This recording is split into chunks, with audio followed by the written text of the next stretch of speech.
All right, there are serious warnings about this major winter storm heading east, affecting 125 million people, maybe more, with forecasts of 1.5 feet of snow possible in major northeastern cities like New York, Philadelphia, and Washington. So let's put that in some historical perspective. With us now, CNN Chief Data Analyst Harry Enten. Good to see you, nice sir. To see you. We get 1.5 feet of snow in New York or Philadelphia or Washington. How rare is that? Yeah, you know, one of the things that's been so interesting to me as a guy who went to weather camp as a kid who actually loves the snow is there really has not been a lot of snow recently in the Northeast, and especially in January. I mean, take a look of this. Years with more than 10 inches of snow in January since 2017. Just 2 in Washington, D.C., just 2 in New York City, and just 1 in Philadelphia. We have been snow-starved for the most part in the major metropolitan areas that line the I-95 from Washington, D.C. up to New York City. I'm hoping it turns around. And to be clear, this is for an entire month. We're talking about getting more than this in a single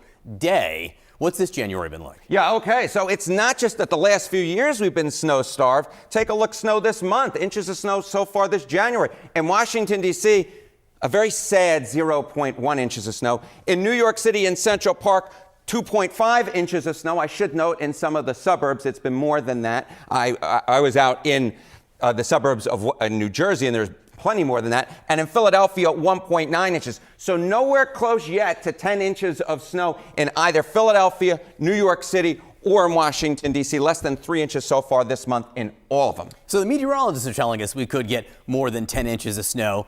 That's what they say. What are the bettors saying? Okay, what do the prediction markets say? Okay, so we see the 1.9, the 2.5, and the 0.1. So what is the chance for the month of January we get more than 10 inches of snow in these cities? All right, what are we talking about? In Philadelphia, we're talking about chance of over 10 inches of snow this month, 89%. New York City, 84%. Washington, D.C., which of course has the least amount of snow so far, so you're not building up from that base, 74%. So look, from this storm, the rest of the month, we are thinking that we are going to build considerably from where we are right now. Look, it's not a done deal yet, for sure. This is why these are not 100%, but the idea of the chance of over 10 inches of snow this month look much higher than they would be based upon what you see so far. We're talking about how big this storm is. This is the impact on the Northeast, but it could hit, in some ways, places like Dallas as well. So what are the bets there? Yeah, okay. So you know what? We're talking about the Northeast. Look, you can hear my accent. I'm a Northeast guy. But this storm is huge, and this gives you